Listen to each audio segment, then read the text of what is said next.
হচ্ছে আমার ছোট ভাই, ওর নাম মোহাম্মদ সম্রাট মোল্লা। ও ছিল সূত্রাপুর থানার ছাত্র দলের সাংগঠনিক সম্পাদক ছিল। 14 যে জাতীয় নির্বাচন হয় 2013-র 28 নভেম্বর, তখন ওর ঢাকা কেন্দ্রীয় কারাগারে ওর বন্ধুকে দেখতে যায়। ওইখান থেকে পাঁচ বন্ধুকে মাইকুতে করে সাদা পোশাকধারী লোক এসে ধরে নিয়ে যায়। পরে আমরা জানতে পারি ওরা ডিবি পুলিশ ছিল। পরে আমাদের কাছে রাত 11টা বাজে খবর আসে বাসায় যে ওকে ধরে নিয়ে যাওয়া হয়। তারপরের দিন আমরা কেন্দ্রীয় কারাগারের যে লোকাল থানা আছে, চকবাজার থানা, ওখানে যাই। ওনাদেরকে যথারীতি জানাই। ওনারা বলে জিডি নেওয়া যাবে না, ওরা রাজনীতির সাথে জড়িত ছিল। আপনাদের যে স্থানীয় সূত্রাপুর থানায় ওখানে যাই যোগাযোগ করেন। পরে আমরা সূত্রাপুর থানায় যাই। সূত্রাপুর থানা থেকে বলে যে যেখান থেকে নিখোঁজ হয়েছে আপনারা সেই থানায় যায় যোগাযোগ করেন। এভাবে আমাদেরকে সূত্রাপুর আর চকবাজার থানা আমাদেরকে হয়রানি করা হয় 2 জায়গায়, কিন্তু আমাদের জিডিটা নেওয়া হয় না। শুধু আমার ভাইয়ের অপরাধ ছিল, আমার ভাই ছাত্রদল করতো। তারপরে তো আমরা ডিবি অফিসে, মিটোর যে অফিস, সেখানে অনেকবার গেছি। গেটের মধ্যে সকালে দাঁড়াইছিলাম, বিকাল পর্যন্ত অপেক্ষা করছি, ঢুকতে দেয় নাই, কথা বলতে দেয় নাই। তারপরে আমরা সূত্রাপুর থানায় অনেকবার গেছি, চকবাজার থানায়, এমনকি কেন্দ্রীয় কারাগারের ভিতরে আমরা মাইকিং করাইছি, কাশিমপুর কারাগারে যা মাইকিং করাইছি। তারপরে ঢাকা ডিস্ট্রিক্ট মানে বাইরের এক জেলায় যায়, এক থানায় খোঁজ নিছি যে কোথায় আছে। প্রশাসনের লোকের কাছে কোনো মানে বললে পরে আমরা দেখতেছি, আপনারা যান, আমরা দেখবো। এরপরে আর আমাদের সাথে কোনো যোগাযোগ করেন। মানে আমরা এভাবে দিনের পর দিন আমাদের এভাবেই। সূত্রাপুর থানা ছাত্র দলের সাংগঠনিক সম্পাদক ছিল।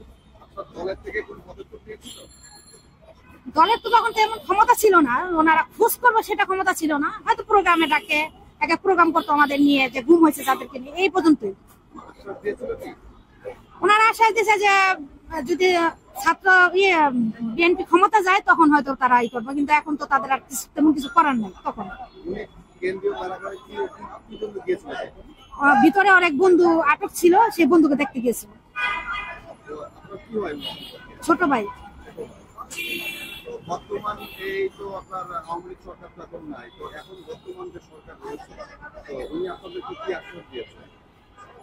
ওনারা প্রথমত যে গুম কমিশন তৈরি করছে, ওই গুম কমিশনে আমাদের যত ডকুমেন্ট আছে, আমার ভাইয়ের সহ যত ভাইয়েরা আছে নিখোঁজ হয়েছে, তাদের সব আমরা কাগজপত্র ওখানে জমা দিয়ে আসছি। ওনারা বলছে যে ওনারা দেখবে এটা কি করা যায়, কিন্তু ওনারা এখনো আমাদের সাথে কোনো অফিসিয়ালি যোগাযোগ করে নাই, কোনো ইনফরমেশন এখনো আমাদের দেয় না।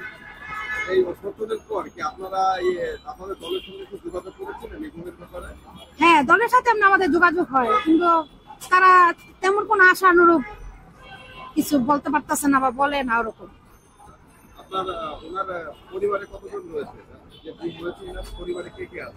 মানে আমরা 5 ভাই বোন আর আমার বাবা মা। না, আমার ভাই বিবাহিত ছিল না, ওর 27 বছর ছিল তখন যখন গুম হয়েছে।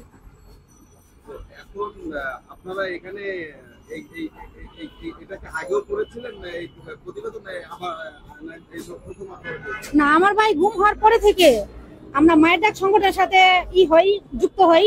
আমরা যতগুলি গুম পরিবার ছিলাম, আমরা ওনাদের সাথে যত প্রোগ্রাম আছে, যেমন জাতীয় মানবাধিকার দিবসে, তারপরে জাতীয় ইন্টারন্যাশনাল গুম দিবস যেটা, তারপরে ওইখানে মানে প্রত্যেকটা প্রোগ্রামে আমরা অংশগ্রহণ করি। এমনকি প্রেস ক্লাবে যে প্রোগ্রামগুলি হইতো, সেখানে আমরা সবাই ভিকটিম পরিবারগুলো সবাই একত্রিত হই। আমাদের 11 বছর যাবত আমরা এগুলি করতে রাস্তায় আছি। আমার ভাইয়ের খোঁজের জন্য আমরা মিডিয়ার সাথে করছি, সাংবাদিক সম্মেলন করছি, এমনি করছি, সব জায়গায় সর্বক্ষেত্রে এই 11 বছর যাবত রাস্তায় আছি এই ভাইয়ের খোঁজে। কিন্তু কোথাও থেকে একটু বিন্দু মাত্র কোনো আশ্বাস পাইনি।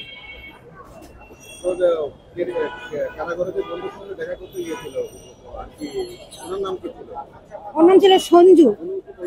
হ্যাঁ, উনি পলিটিক্স করতেন। এটা 2013 সালের 28 নভেম্বর। আর খোঁজ পাইনি।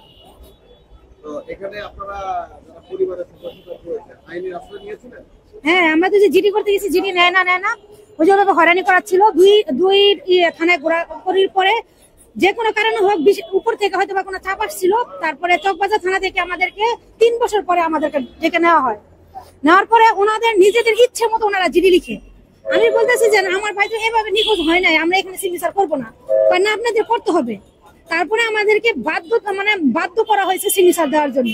মানে যে জিডি কপি দেয়, মানে একদম উল্টাটা লিখছে ওনারা, লিখে আমাদের কাছে সিগনেচার নিচ্ছে। ওরা লিখছে মানে আমার বাড়ি তো প্রশাসনের লোক ধরে নিয়েছে, ওটা উল্লেখ তো করেই নাই, বরং ওরা লিখছে যে উনি নিজে না, ঘুম তো উল্লেখ করেই নাই, প্রশাসনের লোক যে নিয়েছে এটা তো জানা আমরা জানি, ওটা তো উল্লেখ করেই নাই। তার মধ্যে বলছে ও নিখোঁজ হয়েছে, মানে ঘুরতে গিয়েছিল নিখোঁজ, মানে এরকম সামথিং, মানে এরকম কিছু একটা লিখা, মানে ওনাদের উপর মানে প্রশাসনের উপর যে কোনো চাপ না আসে এভাবে লিখছে। হ্যাঁ হ্যাঁ এভাবে লিখছে।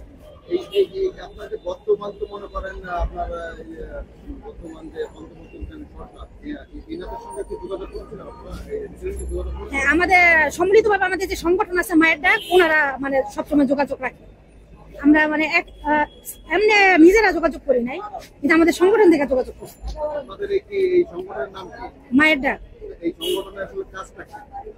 মানে এই সংগঠন সারা বাংলাদেশে যে গুম হয়েছে বা বিচার বহির্ভূত হত্যাকাণ্ড সব ভিকটিম পরিবারগুলোকে একত্রিত করা, ওনাদের কাছে একটা ডকুমেন্ট আছে সবার। এমন যে কোনো প্রোগ্রামে আমরা সবাই একত্রিত হই, আমরা একসাথে কথা বলি, প্রেস মিডিয়ার সাথে, মানে একত্রিত হলে সবকিছু তো একটা একতার একটা ই আছে।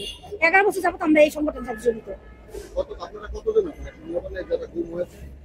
অনেক, এমন তো এমনি তো ঢাকার ভিতরেই তো আমাদের মনে হয় 200 বা 300 এরকম, আর সারা বাংলাদেশ তো অনেক। হ্যাঁ বেশিরভাগই পলিটিক্স। সরি, এরা বিএনপি করতো। হ্যাঁ হ্যাঁ। আপনাদের সর্বশেষ দলের থেকে বর্তমান তো দলের একটা যেহেতু আওয়ামী লীগ সরকার নাই, তো এখন তো আসলে তারা তো এখন আপনাদের দলটা তো অনেক আপনাদেরকে সাপোর্ট দিতে পারে, আশ্বাস কি দিয়েছে? এখন ওনারা যদি ক্ষমতায় যান তখন ওনারা দেখবেন এটা না, ওনারা যদি ক্ষমতায় যান তখন ওনারা দেখবেন কি করা যায়, এটাই বলছে আমাদের। আপনারা এসেছেন কোথা থেকে? আমাদের আমরা সূত্রাপুর স্থানীয়। মোহাম্মদ সম্রাট মোল্লা বলো সূত্রাপুর থানার ছাত্র দলের সাংগঠনিক সম্পাদক ছিল। হ্যাঁ আমরা দেখতে পাচ্ছি আসলে এখানে অনেকেই এসেছেন এই গ্রুপের ইয়ে নিয়ে, আসলে সবাই কি একই দিনের ঘটনা ঘটেছে? না না না না, এটা এক একজন যেমন আমার ভাইয়ের সাথে 5 জন ধরে নিয়েছিল 28 নভেম্বর 2013 সালে। ওদের 11 দিন পর 3 জনকে রানীগঞ্জে হাত মুখ বেঁধে ফেলে রাখে রাত 3টা বাজে। আর আমার ভাই সহ যে সোহেল, 2 জনকে আটক রাখছে।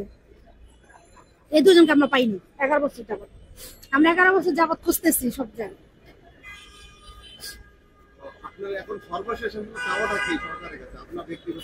আমরা তো এই সরকার যখন হাসিনা সরকার ছিল তখন তো আমরা খোঁজ করছি, কিন্তু এক সময় হয়তো আশা ছেড়ে দিচ্ছি যে আমরা আর পাবো না। কিন্তু 5ই আগস্টের পরে আবার 5ই আগস্টের পরে একটু আশা করছি যে হয়তো বা এখন একটা কোনো কিছু পাবো।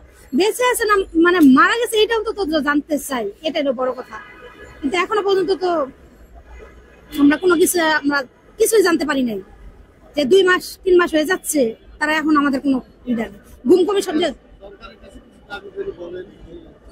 হ্যাঁ এখন আমাদের একটাই দাবি যে আমার ভাই সহ সারা বাংলাদেশে যারা গুম হয়েছে তাদের সবাইকে আমরা ফেরত চাই, এটা হচ্ছে সবচেয়ে বড় কথা।